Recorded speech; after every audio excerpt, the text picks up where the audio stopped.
Desde aparatos diseñados para salvar el mundo, a máquinas que expanden la mente o máquinas que empequeñecen el mundo. La evolución de ordenadores centrales, ratones y menús.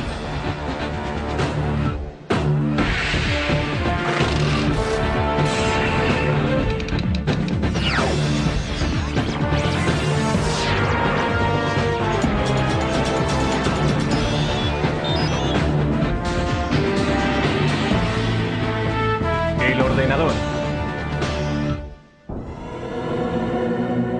ha revolucionado la manera en la que trabajamos, jugamos, viajamos y nos comunicamos. Afecta cada parte de nuestras vidas. Ya ha conseguido ayudar a ganar guerras, resolver problemas aparentemente irresolubles y nos ha lanzado al espacio. La era de los ordenadores no ha hecho más que empezar. Estamos todavía en la edad de piedra. A medida en que vayamos avanzando en el siglo, no habrá una distinción clara entre la inteligencia humana y la inteligencia de la máquina. La mayor parte de la gente hoy en día sabe qué es un ordenador personal e incluso algo sobre su manejo. En esencia existen dispositivos de entrada, como un ratón o un teclado, el cerebro de la máquina, es decir, la CPU o unidad central de procesamiento, y dispositivos de salida como el monitor o la impresora. Por dentro, el ordenador realiza su magia haciendo millones de pequeños cálculos por segundo. Básicamente sus circuitos electrónicos solo tienen dos opciones. Pueden ser conectados y desconectados. En código binario, un 1 representa encendido. Un 0 representa apagado. Por lo tanto, un 1 en binario también significa verdadero y 0 significa falso.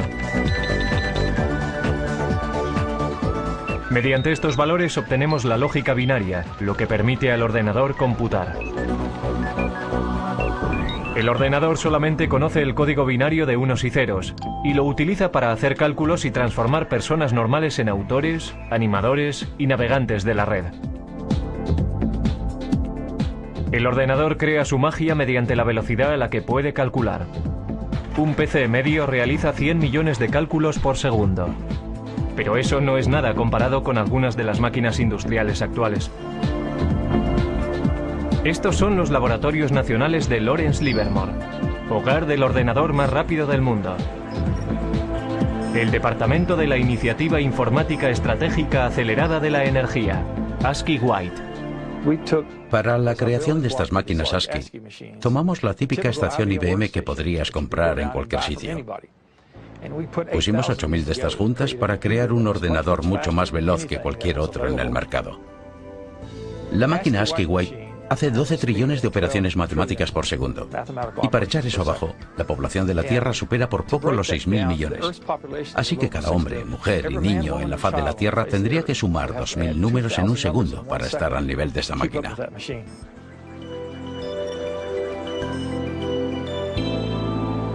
Como si fuera el guardián del silicio, el ASCII White está dedicado al servicio del país. Los laboratorios nacionales Lawrence Livermore son responsables de cerciorarse de la seguridad y la actuación de las armas nucleares de la nación. En 1992, el presidente George Bush prohibió las pruebas nucleares bajo tierra. Eso hace que sea muy difícil calcular el arsenal nuclear. Ahora los laboratorios han decidido emplear superordenadores para hacer las simulaciones y determinar la integridad de las armas que van cogiendo tiempo. Si se piensa en un arma nuclear y todos sus componentes, se empieza a comprender qué difícil es el proceso. Tenemos que ser capaces de simular cada una de las partes, la física que tiene lugar dentro de ellas. Estos simulacros son tan complicados que incluso a un ritmo de 12 trillones de cálculos por segundo llevarían semanas completar una prueba. El ordenador también tiene el poder de modelar moléculas. Esto ayuda a los científicos a diseñar experimentos antes de ir al laboratorio y entender cómo podrán ser los resultados. La manera más efectiva de obtener información del ordenador a la mente humana es mediante muestras visuales. Un enorme número de vídeos expositores de alta resolución convierte el infinito número de unos y ceros del ordenador en un increíble tapiz pixelado. Necesitamos ver el contexto, ser capaces de entender cómo encaja todo y después utilizamos esta simulación en una escala muy fina, en un bloque, un elemento para nuestras simulaciones más grandes que cubren un mayor volumen de espacio o un sistema mucho más grande. Sin estas paredes no seríamos capaces de entender este simulacro. Paradójicamente, mientras la tecnología va haciéndose más pequeña, los superordenadores como el White siguen ocupando todavía un gran espacio y una atención especial. Bien, estamos en la habitación eléctrica, que en realidad está al otro lado de la pared de la habitación del ordenador. Un ordenador de este tamaño necesita mucho material de apoyo. El ordenador ahora requiere aproximadamente 1,3 megavatios, eso es más o menos unas 1300 ohms. Requiere manipuladores de aire y refrigeradores. 3 refrigeradores de 675 toneladas impiden que el White se sobrecaliente haciendo circular agua fría a través de tuberías bajo el suelo. La máquina representa el esfuerzo coordinado de cientos de brillantes cerebros. Pero con la máquina ASCII podemos rastrear su origen hasta un hombre que no estaba demasiado preocupado por la seguridad nacional, pero tenía un gran interés en el ganado. Charles Babbage fue un científico británico que inventó el salvaganado para evitar que los trenes de vapor descarrilaran chocando contra bovinos desconcertados. También se le considera por muchos el padre del ordenador. Babbage fue un científico extraordinario. Quiero decir que fue fantástico. Se adelantó 100 años a su tiempo. No se puede decir de muchas personas, pero sí se puede decir sobre Babbage. A comienzos del siglo XIX, concibió la idea de ordenadores mecánicos. Es decir, ordenadores que iban a hacer más que calcular, que iban a poder guardar información, almacenar números y volver sobre ellos cuando lo necesitaran. E iba a poder imprimir las respuestas que ofrecía.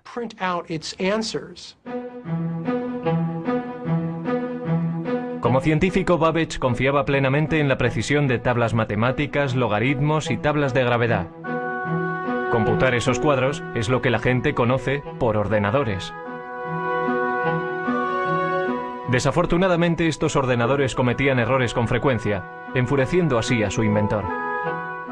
Errar es humano, pero para Babbage, ser humano no era suficiente. Primero previó un complejo sistema de engranajes y ejes que trabajaban juntos para hacer cálculos. Después de 10 años de trabajo, sin embargo, tiró el proyecto a la basura. Solo lo completó parcialmente para diseñar un aparato incluso más sofisticado. Una máquina que poseyera los componentes básicos de los ordenadores modernos. Las tarjetas perforadoras le proveían las entradas. Un mecanismo llamado el molino hacía los cálculos y el almacén guardaba los nombres como memoria. Lo llamó el motor analítico. El motor analítico hacía cálculos mecánicamente. Después de introducir los datos, el mecanismo tenía que ser accionado por una manivela, haciendo girar cientos de engranajes intrincados, ejes y ruedas numeradas para calcular los resultados.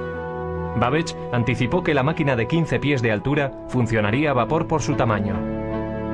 Pero Babbage nunca construyó una máquina.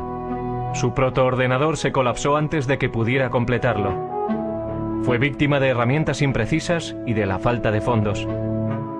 Todo esto ocurrió 100 años antes de que se volviera a concebir la idea de un aparato así. Alentado por una eclosión de población en América, el siguiente paso en la evolución del ordenador vino al final del siglo XIX, cuando oleadas masivas de inmigrantes amenazaban con sobrecargar el censo americano de 1890.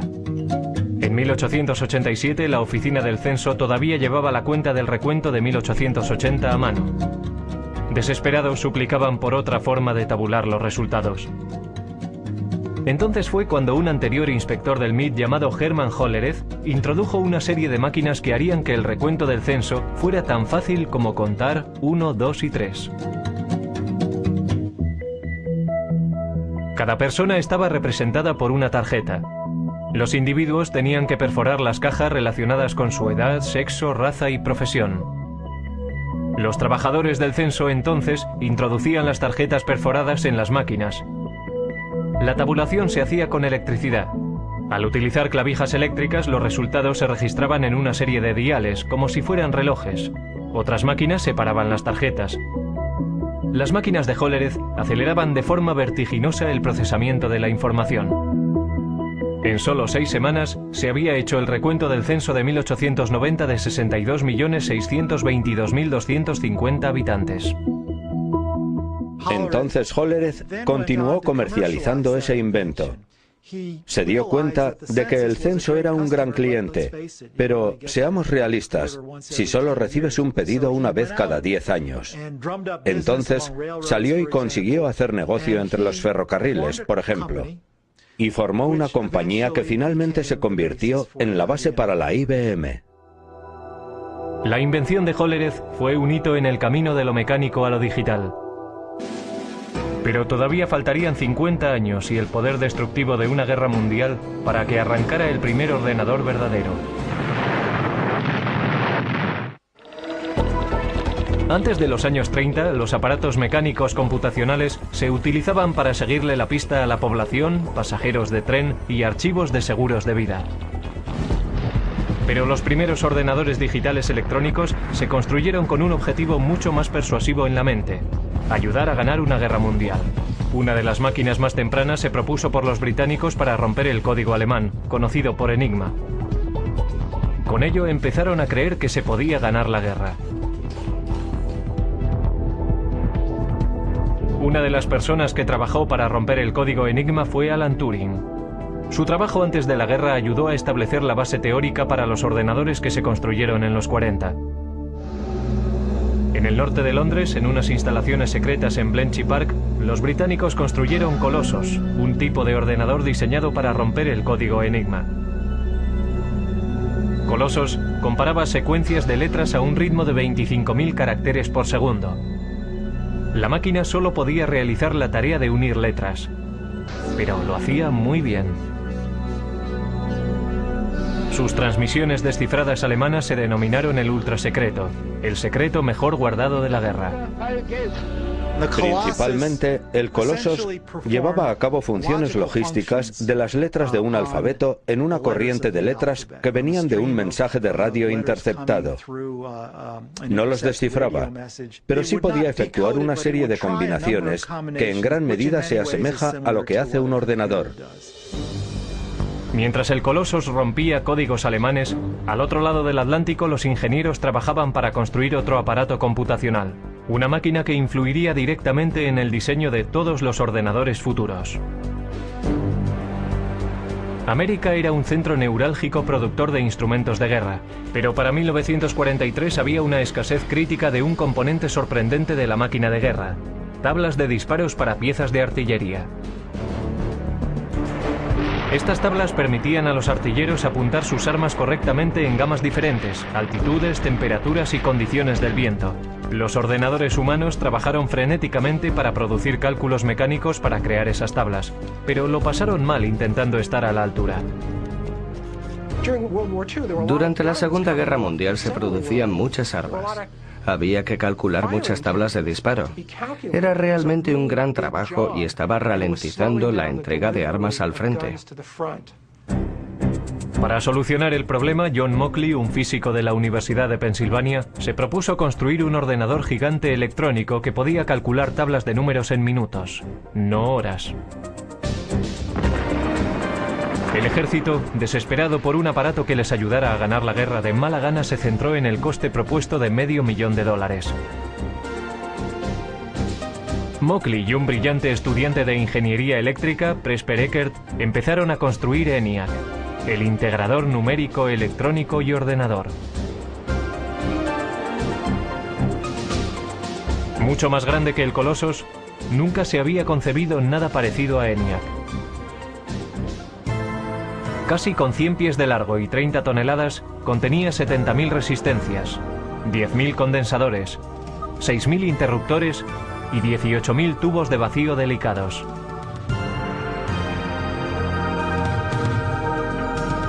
Los tubos funcionaban como bombillas. En una máquina cabían 18.000 tubos, por lo menos uno tenía que cambiarse cada pocos minutos. Después de 2 años de trabajo intenso, el equipo completó el ENIAC. 3 meses después, los japoneses se rindieron. Aunque no pudo acabarse a tiempo de ayudar a acabar la guerra, ENIAC fue una máquina maravillosa. Podía realizar 5000 sumas, 357 multiplicaciones y 38 divisiones cada segundo. Lo interesante sobre ENIAC es que tenía una capacidad de propósito general. Podía reconfigurarse para solucionar otros problemas, y nunca hubo ningún problema para encontrar trabajo para ENIAC. Todos los servicios armados exigían tiempo para poder usarlo, también clientes industriales y universidades, así que se le mantuvo ocupado hasta bien entrados los 50. Pero a ENIAC, la máquina más compleja de su tiempo, todavía le faltaban muchas de las cualidades de un ordenador moderno. Su memoria era muy primitiva y solo podía almacenar un máximo de 20,10 números decimales.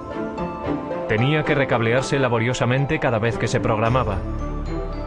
Y no podía tomar decisiones lógicas basándose en sus cálculos. Pero ENIAC ya había demostrado que los ordenadores se podían construir.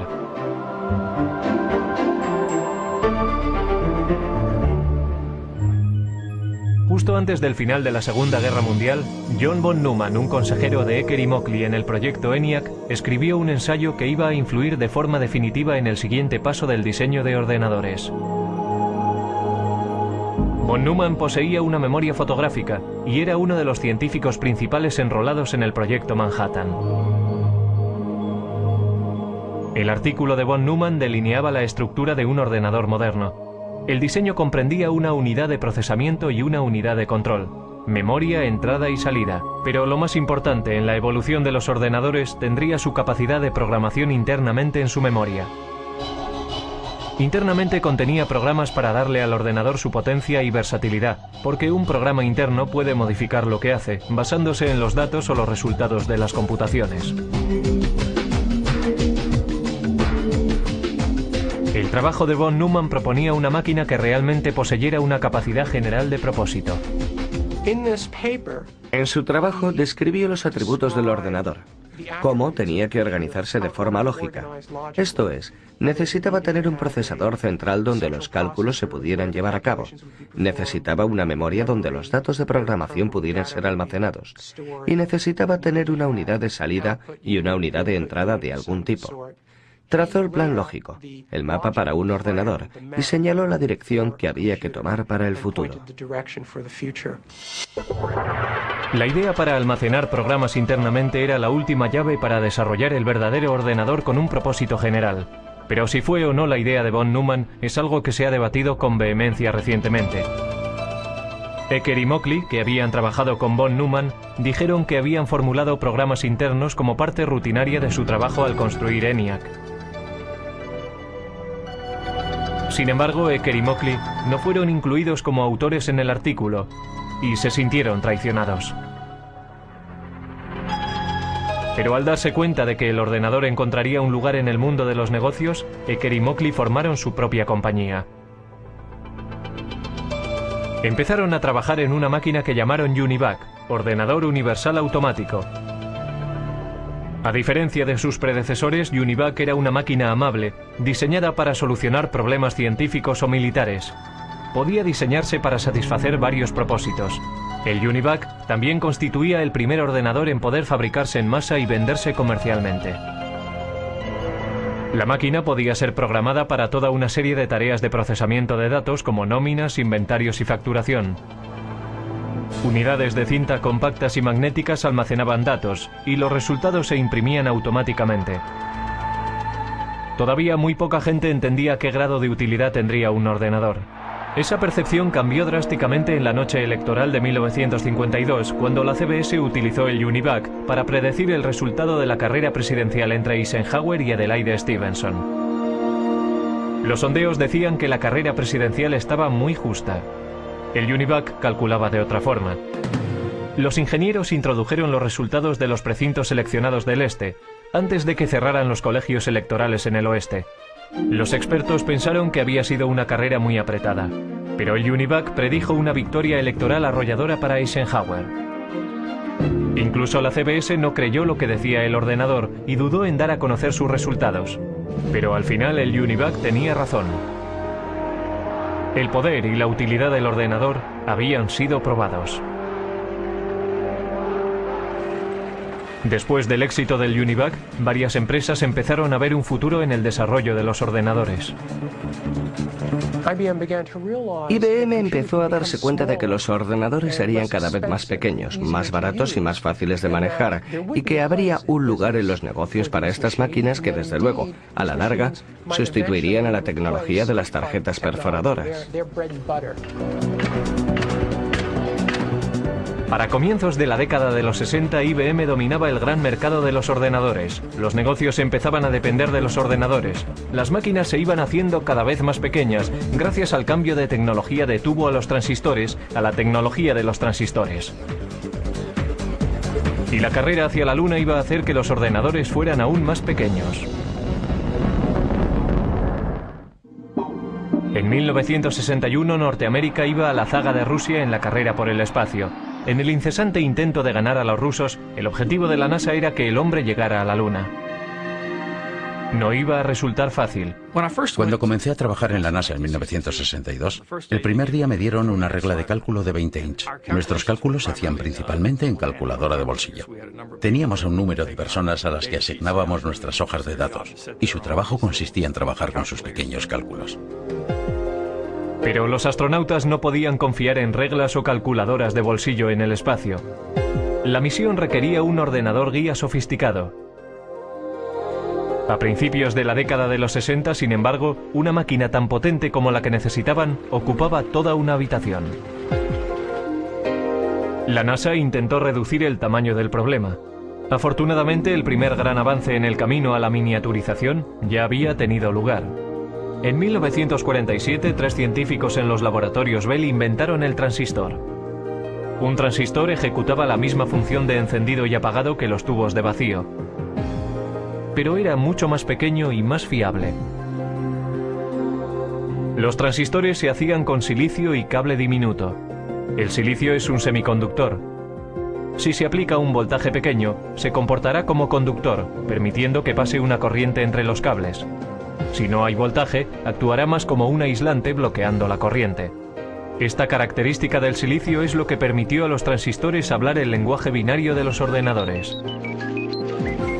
Y harían del silicio la base para la industria de estos.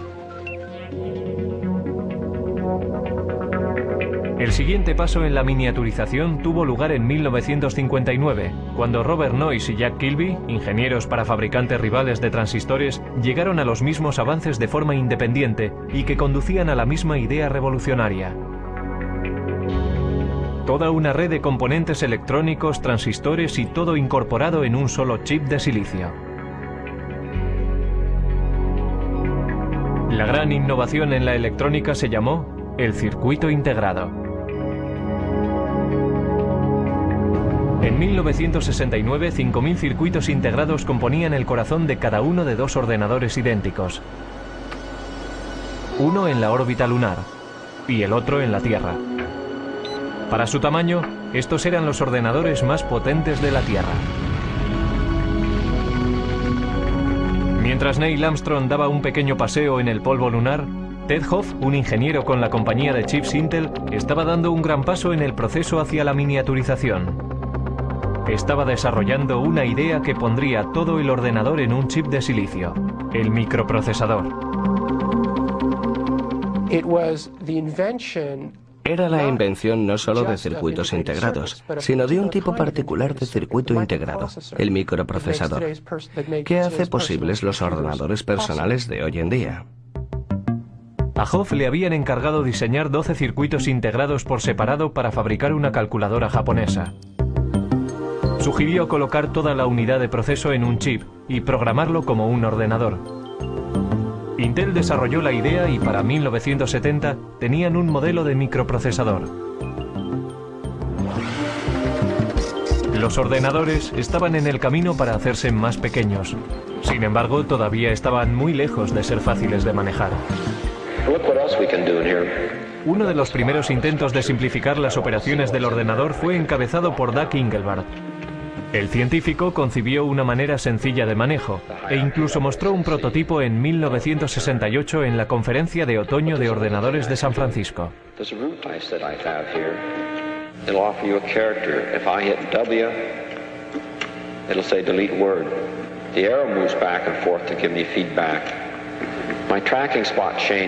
Soldando un teclado y un aparato para señalar que llamó ratón, Engelbart trabajaba con un ordenador a 30 millas de distancia, unido por microondas, y demostró que se podía procesar palabras en un hipertexto. Muchos en aquella audiencia se fueron a casa realmente inspirados, pero solo un grupo iba a completar la visión de Engelbart. Ese grupo estaba a muy poca distancia, en Xerox PARC. Xerox creyó que el futuro podía estar en los ordenadores y comenzó a construir una máquina de fácil manejo. En 1973, Xerox introdujo el Alto, que incorporaba muchas de las innovaciones en ordenadores personales que hoy en día damos por supuestas. El Alto tenía un ratón, una interfaz gráfica, estaba construido de forma interconectada e imprimía en una impresora láser. Debería haber revolucionado la industria, pero a $18.000 cada máquina. El Alto no estaba diseñado para particulares. Los ordenadores todavía eran máquinas élite, propiedad del gobierno o de grandes empresas y universidades. En el pasado, los grandes ordenadores centrales procesaban nóminas, guardaban el rastro de archivos, seguían la pista y hacían cálculos científicos. Si una facultad tenía la suficiente suerte como para acceder a un ordenador, los estudiantes y los profesores compartían tiempo en ellos. Pero el mercado del chip estaba creciendo, la velocidad de procesamiento crecía y los precios bajaban. La revolución estaba al alcance de la mano. Y la carga no sería liderada por una gran empresa, sino por un grupo de aficionados e ingenieros librepensadores. Dos de aquellos revolucionarios fueron Steve Jobs y Steven Wozniak. A mediados de los 70, empezaron a fabricar un ordenador pequeño en un garaje de Palo Alto. Lo llamaron el Apple I. Steve Jobs era un estudiante de universidad que había abandonado los estudios, pero era diferente. Era muy inteligente, muy avispado. También era extremadamente ambicioso. Pero quizás más importante que eso, conocía a otro Steve, Steve Wozniak, que era un brillante ingeniero de hardware. Al ir abaratándose los chips, algunos nada caros, empezaron a aparecer kits de ordenadores de automontaje. Uno de estos primeros kits apareció en la cubierta de Popular Electronics en 1975. Se llamaba el Altair. El Altair se planteó como el primer kit de mini ordenador para rivalizar con modelos comerciales. Muchas personas se interesaron en él a $400 cada kit. Estos primeros ordenadores, anteriores a los primeros Apple, eran en realidad para técnicos e ingenieros informáticos que tenían conocimiento de cómo conectar cables y conectar otros dispositivos y hacerlos trabajar. Así que pensé, compraré unos cuantos chips, un microprocesador y diseñaré mi propio ordenador. No fue que quisiera burlarme del mundo, era solo que quería hacer de este ordenador algo más personal que los interruptores que tienen posiciones arriba y abajo para introducir extraños números binarios. Steve Jobs vendió su Volkswagen y Steven Wozniak vendió su calculadora HP para financiar su empresa. En 1977 introdujeron el Apple II, un ordenador atractivo, independiente y un teclado. Con la adición de un monitor y un drive para un disquete, el aspecto de un ordenador personal empezaba a cobrar forma. El Apple II se estandarizó con 4 kilobytes de memoria y a un precio base de $1.200. Era mucho más barato que las máquinas industriales anteriores. El Apple II ayudó a convertir al PC en un aparato de fácil manejo. El comprador no tenía que pasar tiempo soldando las partes meticulosamente. La persona podía inmediatamente empezar a programar el ordenador o comprar software desarrollado por florecientes compañías de software. Con la esperanza de quitarle una parte de la cuota de mercado, en 1981 IBM introdujo su versión de un aparato ordenador personal, conocido simplemente por PC. Las ventas continuaron creciendo a principios de los 80. Pero antes de que el ordenador personal inundara todo el planeta, la máquina todavía había de simplificarse para el usuario, algo que cualquiera pudiera manejar. Los primeros ordenadores Apple, igual que los tempranos ordenadores personales, no tenían interfaces gráficas, no tenían ratones. Tenían lo que se conoce como una interfaz con línea de comandos. Esto es, uno tecleaba las instrucciones en el ordenador y las instrucciones aparecían como texto en la pantalla. Inspirados por el trabajo llevado a cabo en Xerox PARC, Apple tomó muchas de las mejores características de los ordenadores de Palo Alto, como la interfaz gráfica y el ratón, los mejoró y fabricó una máquina al alcance del bolsillo. Apple introdujo el ordenador Macintosh en 1984. Lo que hizo que el Macintosh fuera un ordenador fácil de usar era su sistema operativo y sus aplicaciones, conocido como software. El software es la lista de instrucciones que le dicen al ordenador lo que tiene que hacer, si tiene que comportarse como un tratamiento de textos o como una hoja de cálculo. Cada vez más, el software dominaba los avances que se hacían en la informática. Y Bill Gates, el joven presidente de una compañía de software llamada Microsoft, estaba allí para capitalizarse en el mercado creciente. Finalmente se convertiría en un gran nombre conocido, apostando por su visión en un vasto imperio de software y convirtiéndose en el hombre más rico del mundo. De vuelta a 1981, IBM decidió utilizar el sistema operativo de Microsoft, conocido como PC-2. Mientras iban surgiendo los primeros clones de IBM en el mercado, Microsoft era libre para vender el sistema MS-2 para también rivalizar con las compañías de ordenadores. IBM no intentó aferrarse al software y al hardware y tenerlos en dos compañías diferentes. Era genial para Microsoft. Todo el mundo podía venir y construir un ordenador Intel y Microsoft tenía el sistema operativo. Así que lo que pasó fue que entrabas en una tienda en aquellos días y marca tras marca todos los ordenadores ya eran compatibles y de pronto veías un Macintosh. La imitación es la forma más sincera del halago, pero Apple no se sintió halagada cuando Microsoft introdujo su plataforma Windows para PC. Windows imitaba, algunos dicen que robó, la interfaz gráfica, descargó menús y todo lo que Apple había popularizado. Existe la idea de que Bill Gates vino a Apple y copió el aspecto gráfico y el uso que después condujeron a Windows, porque cualquiera, una vez visto, no hay que verlo durante mucho tiempo. Bueno, ya sabes, este es el futuro, y una vez cruzas la puerta, ya no hay vuelta atrás. La verdadera historia es que nosotros necesitábamos software y Gates tenía una empresa, Microsoft, que escribía software, así que tuvimos que enseñarle un ordenador y darle copias para que lo escribiera. No había otra manera. Y no lo llamaría robar exactamente. Es como ser un oportunista y buscar en los lugares apropiados y negociar la manera como lo quieres. Incluso cuando otro lo inventó primero, es difícil llamarlo robar. Las ventas se dispararon en los 80.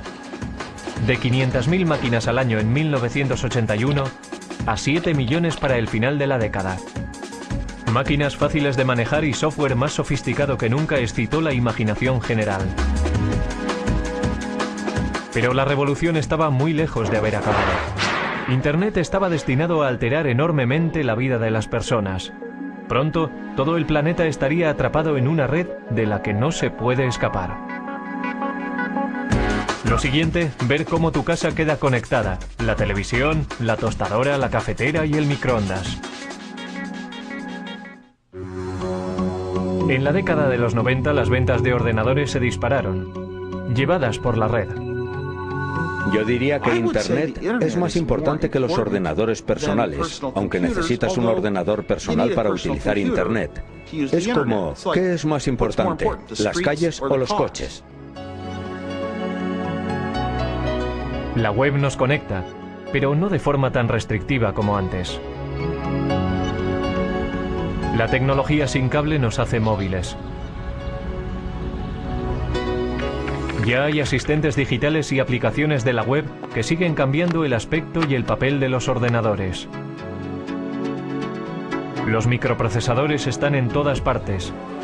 La línea divisoria entre ordenadores, teléfonos móviles y otros productos electrónicos es muy difusa. Es el continuo empequeñecimiento de la tecnología del chip lo que está espoleando la evolución. Lo que tengo aquí es una unidad de fabricación de tecnología de silicio. Y este ejemplo concreto es una lámina de microprocesador de Pentium 3. Eso es más o menos de 8 inches de diámetro. Y tiene capacidad para 200 microprocesadores Pentium 3.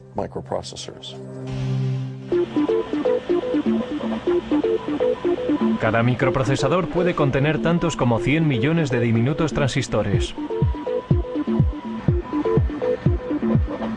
Los chips se fabrican mediante un proceso llamado fotolitografía. Los fabricantes de chips empiezan por ponerle a una lámina de silicio una capa de un material fotosensible. Los científicos entonces hacen una plantilla del diseño que quieren mediante el grabado en un metal fino con un rayo de electrón. Los rayos ultravioleta brillan a través de la plantilla y bajo el chip fotosensible, causando una reacción química y creando el sistema de circuitos. Un chip se fabrica colocando capa tras capa. Estos chips, que son básicamente microordenadores, están encontrando su lugar en aparatos inteligentes. Hay discretos ordenadores escondidos en los aparatos del día a día y hablan entre ellos vía web y mediante otras tecnologías sin cable. Resulta que todos estos aparatos, todas estas cosas que están en casa, y realmente tenemos unos 100 microprocesadores diferentes, se conectan a Internet. Todas se pueden conectar a una red en casa y permiten a las personas conectarse a todos los recursos que existen en Internet. Pero hablar a tus aplicaciones por teléfono no es una idea nueva.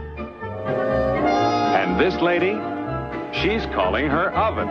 Sound funny? Actually, it's something that could happen in the future, thanks to a Westinghouse idea still in development that makes it possible to operate your appliances by telephone. Probablemente llama o manda un mensaje. Hoy puede que no veamos la necesidad de llamar a nuestros hornos, pero ¿no estaría bien que nuestro frigorífico hiciera la compra? Vamos a ver qué tenemos para cenar esta noche. Traigo una lista de la compra. Estos son productos que ya sé que necesito. Productos que he consumido durante la semana. Y vamos a ver qué podríamos necesitar. Así que iremos al armario a ver qué es lo que tenemos allí. Tengo la mayoría de las cosas, pero estos dos ingredientes quiero añadirlos a mi lista de la compra. Así que hago clic aquí y se añadirán a mi lista de la compra. Así que ahora lo que puedo hacer es coger mi lista de la compra y o bien la descargo a un teléfono con base web y si hago clic la lista vendrá aquí. Puedo hacer también que vaya a un PDA. O lo que puedo hacer es mandarlo a streamline.com y hacer que me lo pidan y me traigan la comida a mi casa desde aquí. O sea que está viendo todas tus aplicaciones domésticas, desde tu coche a tu mejor equipo de televisión y videojuegos, a tus electrodomésticos, lavadoras, secadoras y frigoríficos. Todo conectado para que desde un browser se pueda operar la casa automatizada.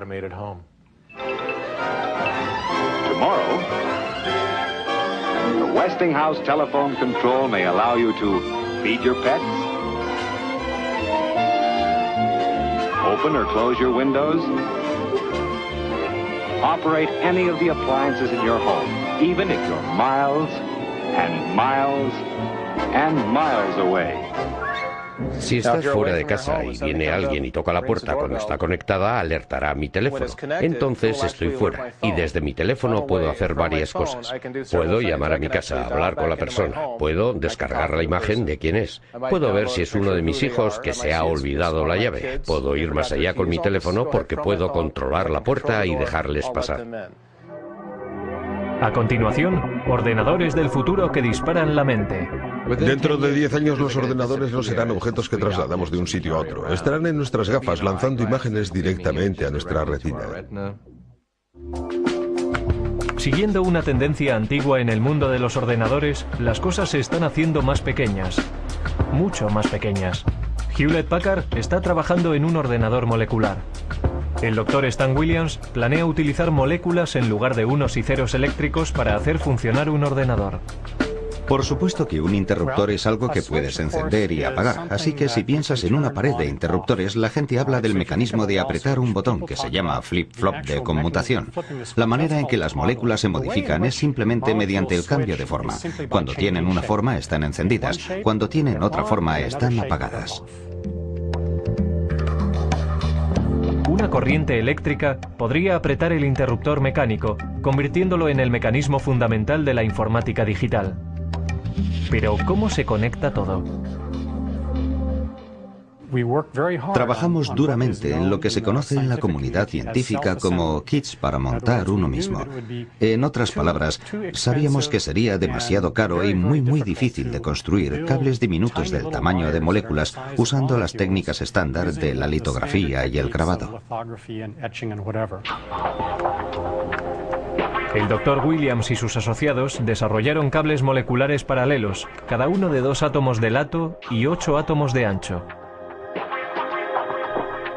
Resulta que no planificaron ni redactaron estos cables. No les dijimos dónde tenían que ir en ningún caso.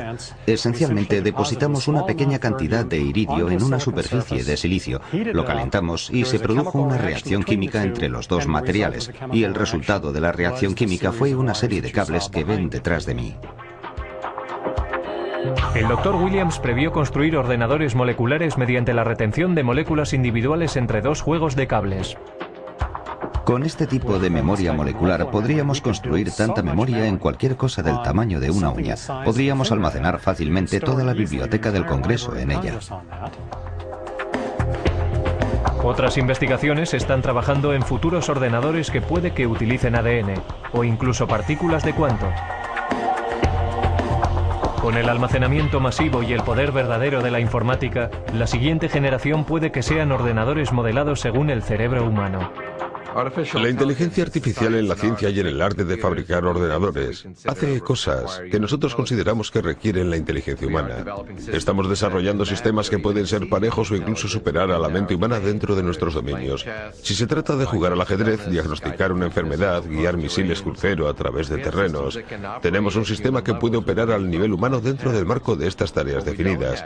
Lo que no tenemos todavía es sistemas que puedan entender el lenguaje humano con la flexibilidad de los humanos. Eso llegará. Alan Turing fue un arquitecto informático temprano que trabajó para desmontar el código Enigma durante la Segunda Guerra Mundial. En 1950 previó un tiempo en el que los ordenadores podrían ser capaces de pensar. Cuando el superordenador Deep Blue de IBM ganó al campeón del mundo de ajedrez Garry Kasparov, algunos perdieron el respeto al juego. Pero otros reconocieron que esto era un signo de que las máquinas inteligentes llegarían.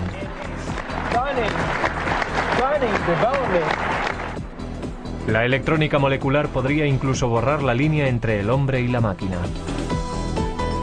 Tendremos ordenadores muy pequeños y muy potentes que podrán viajar a través de nuestro sistema venoso.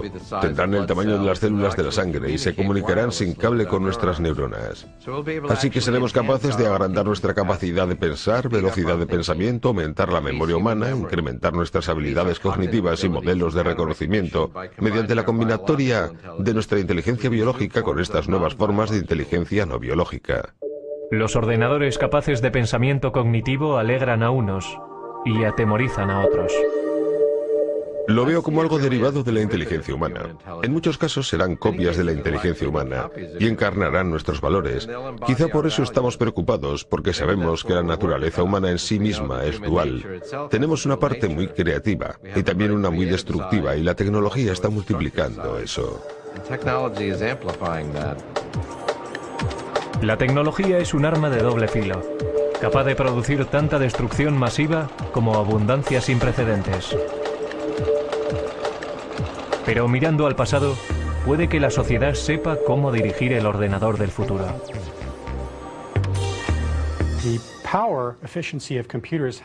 El poder eficaz de los ordenadores se ha incrementado por un factor de 100 millones en tan solo 50 años. Tan sorprendente como esto, nuestros estudios en física fundamental nos dicen que debería ser posible aumentar aún más el poder eficaz de los ordenadores por otro factor de 1 billón más de lo que son hoy. Lo que eso me dice es que la edad del ordenador no ha comenzado aún.